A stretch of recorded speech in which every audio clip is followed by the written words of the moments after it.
సంస్కారం లేని చదువులు వద్దు. తల్లిదండ్రులను హింసించకండి. పెళ్ళాం మాటలు విని తల్లిదండ్రులను హింసించకండి. చెడు మార్గంలో నడుస్తున్న పిల్లల్ని సన్మార్గంలో నడపాలి. చేతులు గాలాక ఆకులు పట్టుకుంటే ప్రయోజనం లేదు. తల్లిదండ్రులు పిల్లల కోసం ధర్మ మార్గంలో నడిపించడానికి వాళ్ళు ప్రయత్నం చేయాలి.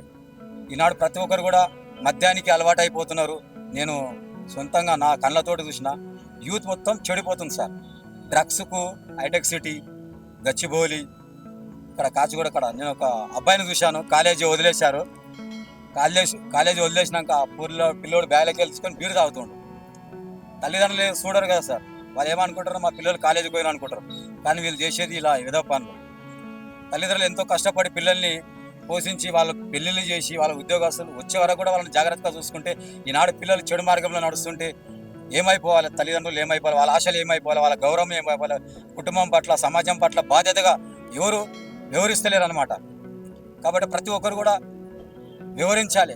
సమాజం పట్ల, దేశం పట్ల ప్రతి ఒక్కరు కూడా ఆలోచిస్తేనే ప్రతి ఒక్కరు. ఇప్పుడు మనకు తెలంగాణ ఊరికి వచ్చిందాను సార్.